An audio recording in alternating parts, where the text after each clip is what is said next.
Hello student, welcome our channel personal tutor. हम इस topic में इस वीडियो में डिस्कस करेंगे कृषि तंत्र और कृषि के प्रकार। पिछले वीडियो में हम कृषि की परिभाषा और कृषि का इंट्रोडक्शन ले लिए थी कि वो कितने प्रकार की होती है, कितने टाइप से की जाती है और उसकी परिभाषा क्या होती है। आइए अब हम इसमें समझते हैं कि कृषि के तंत्र कौन कौन से हैं और कृषि के प्रकार कौन कौन से। चलिए देखते हैं। सबसे पहले कृषि के तंत्र देखते हैं। कृषि या खेती को एक तंत्र के रूप में देखा जा सकता है। इसके महत्वपूर्ण निवेश बीज, उर्वरक, मशीनरी और श्रमिक हैं। जुताई, बुआई, सिंचाई, निराई और कटाई इसकी कुछ संक्रियाएं हैं। इन तंत्र के निर्गतों के अंतर्गत फसल, ऊन, डेयरी और कुटकुट उत्पादन आते हैं। यानी कृषि खेती को देखा जाए तो ये एक तंत्र के रूप में है। इसमें महत्वपूर्ण निवेश क्या है? बीज, उर्वरक, मशीनरी और श्रमिक यानी इसमें क्या क्या चीज़ें लगती हैं? बीज लगते हैं, उर्वरक, मशीनें लगती हैं और श्रमिक लगते हैं। जुताई, बुआई, सिंचाई, निराई और कटाई इसकी कुछ संक्रियाएं हैं। यानी ये सारी चीज़ें कृषि के दौरान की जाती हैं। ठीक है, आपको दो डायग्राम दिख रहे होंगे, उसमें आपको सारी चीज़ें मेंशन की हुई हैं कि निवेश में और एक भौतिक निवेश में क्या क्या आता है। मानवीय निवेश में क्या आता है? मशीन, बीज, रसायन, जो प्रक्रम, निर्गत, फसल। ठीक है, और निवेश में क्या क्या चीज़ें दिख रही हैं? मशीन, बीज, रसायन। और प्रक्रम में क्या क्या आता है? जुताई, बुआई, छिड़काव और निकलता क्या है? फसल निकलता है, यानी निर्गत में फसल। अब भौतिक निवेश में क्या आता है? मानवीय निवेश में क्या क्या आता है? श्रम, मशीनरी, रसायन, भंडारण। और भौतिक निवेश यानी सूर्य प्रकाश, तापमान, ढाल, मृदा और वर्षा। ठीक है, समझ में आया आपको इससे कि कृषि के तंत्र में कैसे कार्य होता है। आगे बढ़ते हैं और जानते हैं कृषि के प्रकार। अब जानेंगे कृषि कितने प्रकार की होती है। विश्व में कृषि विभिन्न तरीकों से की जाती है। भौगोलिक दशाओं, उत्पाद की मांग, श्रम और प्रौद्योगिकी के स्तर के आधार पर कृषि को दो मुख्य प्रकारों में वर्गीकृत किया जा सकता है। पहला निर्वाह कृषि, दूसरा वाणिज्यिक कृषि। अब जानते हैं निर्वाह कृषि क्या होती है। इस प्रकार की कृषि कृषक परिवार की आवश्यकताओं को पूरा करने के लिए किया जाता है। यानी निर्वाह कृषि में क्या होता है जो कृषि की जाती है वो सिर्फ परिवार की आवश्यकताओं के लिए ही की जाती है, न कि उसको बाजार में बेचने के लिए। पारंपरिक रूप से कम उपज प्राप्त करने के लिए निम्न स्तरीय प्रौद्योगिक और पारिवारिक श्रम का उपयोग किया जाता है।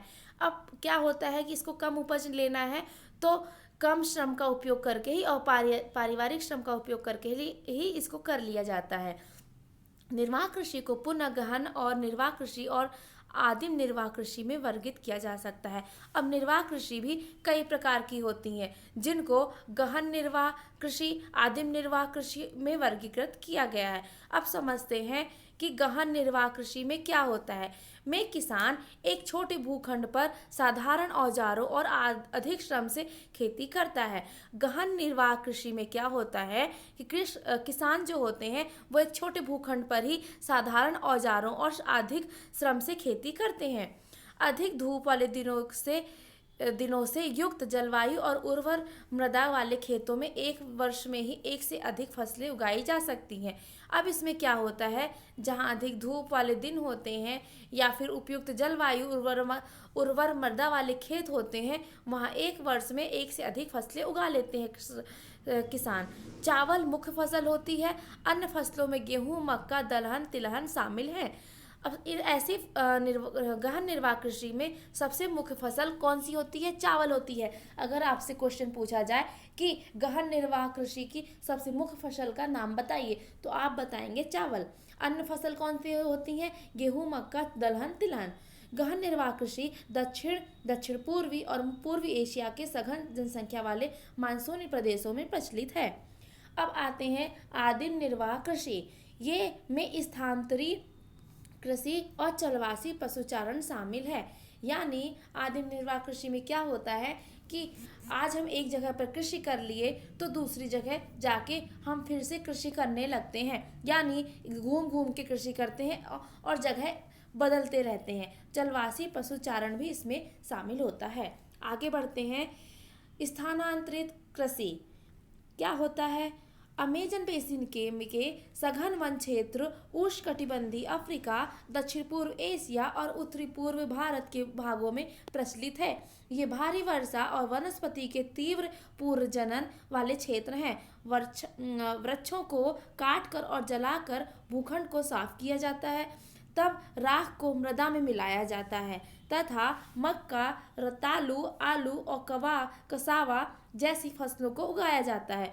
भूमि की उर्वरता की समाप्ति के बाद वह भूमि छोड़ दी जाती है। कृषक नए भूखंड पर चला जाता है। स्थानांतरित कृषि को कर्तन एवं दहन कृषि के रूप में भी जाना जाता है। तो हमने बताया कि स्थानांतरित कृषि में क्या होता है कि लोग एक जगह छोड़कर दूसरी जगह कृषि करने चले जाते हैं। तो इसमें जो कृषक होते हैं वो भूमि की उर्वरता एक बार समाप्त हो जाने पर दूसरी जगह चले जाते हैं। इसे ही कर्तन एवं दहन कृषि के रूप में भी जाना जाता है। ठीक है। अब स्थानांतरित कृषि को विश्व के विभिन्न भागों में विभिन्न विभिन्न नामों से जाना जाता है, जिसको हम पढ़ेंगे। झूमिंग यानी उत्तर पूर्वी भारत में कृषि, इस कृषि को उत्तर पूर्वी भारत में झूमिंग कृषि कहते हैं। मैक्सिको में मिलिया बोलते हैं, ब्राजील में रोका कहते हैं और मलेशिया में लदांग कहते हैं। ठीक है, समझ में आया। अब देखते हैं जलवासी पशुचारण। सहारा के अर्धशुष्क और शुष्क प्रदेशों में, मध्य एशिया और भारत के कुछ भागों जैसे राजस्थान तथा जम्मू कश्मीर में प्रचलित है। इस प्रकार की कृषि में पशुचारक अपने पशुओं के साथ चारे और पानी के लिए एक साथ स्थान से दूसरे स्थान निश्चित मार्गों से घूमते रहते हैं। इस प्रकार की गतिविधियां जलवायविक बाधाओं और भूभाग की प्रतिक्रियाओं स्वरूप उत्पन्न होती हैं। पशुचारक मुख्यतः भेड़, ऊंट, मवेशी, याक और बकरियां पालते हैं। ये पशुचारकों और उनके परिवार के लिए दूध, मांस, ऊन, खाल और अन्य उत्पाद उपलब्ध कराते हैं। तो चरवाही पशुचारण में क्या होता है कि जो किसान होते हैं वो अपने पशुओं को लेकर चारे के लिए एक जगह से दूसरी जगह कृषि करते रहते हैं, ताकि उनके मवेशी भूखे ना रहे और ये मवेशी उनको दूध, मांस और ऊन, खाल, अन्य चीज़ें उपलब्ध कराते हैं। ठीक है, आगे बढ़ते हैं। आपको चित्र में दिख रहा होगा कि एक कृषक है, वो अपने पशुओं को लेके जा रहा है। वाणिज्यिक कृषि क्या होती है? वाणिज्यिक कृषि, ठीक है, वाणिज्यिक कृषि में फसल उत्पादन और पशुपालन बाजार में विक्रय हेतु किया जाता है। यानी वाणिज्यिक से समझ में आ रहा है, वाणिज्यिक सबसे हम समझ सकते हैं वाणिज्यिक यानी कॉमर्शियल, यानी जिसमें चीज़ों को बाजार में बेचा जाए। तो ऐसी कृषि में, वाणिज्यिक कृषि में क्या होता था, जो कृषि के उत्पाद निकलते थे उनको बाजारों में बेचा जाता था। इसमें विस्तृत कृषि क्षेत्र और अधिक पूंजी का उपयोग किया जाता है। अब बाजारों में बेचना है तो काफ़ी बड़े क्षेत्र में कृषि किया जाता है। अधिकांश कार्य मशीनों द्वारा किया जाता है। बड़े क्षेत्र में तो सिर्फ कृषक के द्वारा नहीं हो पाएगा, तो इसके लिए मशीनें उपयोग की जाती हैं। वाणिज्यिक कृषि में वाणिज्यिक अनाज कृषि, मिश्रित कृषि और रोपण कृषि शामिल हैं। वाणिज्यिक अनाज कृषि में क्या क्या आता है? में फसलें वाणिज्यिक उद्देश्य से उगाई जाती हैं। गेहूं और मक्का समान रूप से उगाई जाने वाली फसलें हैं। उत्तर अमेरिका, यूरोप और एशिया में शीतोष्ण घास के मैदान वाणिज्यिक अनाज कृषि मंडी के प्रमुख क्षेत्र हैं। ये क्षेत्र सैकड़ों हेक्टेयर के बड़े फार्मों से युक्त विरल आबादी वाले हैं। अत्यधिक ठंड और वर्धन काल को बाधित करती है और केवल एक ही फसल उगाई जा सकती है। मिश्रित कृषि में क्या होता है? में भूमि का उपयोग भोजन व चारे की फसल के लिए किया जाता है। यानी मिश्रित कृषि में फसल भी उगाई जाती है और पशुओं के लिए चारा भी उगाया जाता है। यह यूरोप, पूर्वी संयुक्त राज्य अमेरिका, अर्जेंटीना, दक्षिण पूर्वी ऑस्ट्रेलिया, न्यूजीलैंड और दक्षिण अफ्रीका में प्रचलित है। आगे बढ़ते हैं। आपको एक डायग्राम दिख रहा होगा जिसमें गन्ने की रोपण कृषि की गई है। ठीक है, आगे बढ़े। रोपण कृषि, अब जानते हैं रोपण कृषि क्या है। वाणिज्यिक कृषि का एक प्रकार है।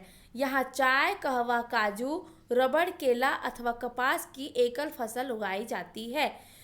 इसमें बृहद पैमाने पर श्रम और पूंजी की आवश्यकता होती है। उत्पाद का प्रसंस्करण खेतों पर ही या निकट के कारखानों में किया जाता है। इस प्रकार कृषि में परिवहन जाल के विकास की अनिवार्यता होती है। रोपण कृषि के मुख्य क्षेत्र विश्व में के उष्णकटिबंधीय प्रदेशों में पाए जाते हैं। मलेशिया में रबड़, ब्राजील में कहवा, भारत और श्रीलंका में चाय इसके उदाहरण हैं। अब रोपण कृषि के बारे में अक्सर एग्जाम में पूछ लिया जाता है। तो क्या लिखेंगे? ये एक वाणिज्यिक कृषि का प्रकार है जहाँ चाय, कहवा, काजू, रबड़, केला अथवा कपास एक ही फसल उगाई जाती है। यानी एक ही फसल एक बहुत बड़े एरिया में उगाई जाती है ताकि इसका कॉमर्शियल यूज़ करें, यानी बाज़ारों में बेचा जा सके। ठीक है, इसमें जो प्रसंस्करण होता है वो खेतों के पास ही होता है ताकि परिवहन का खर्च कम आए।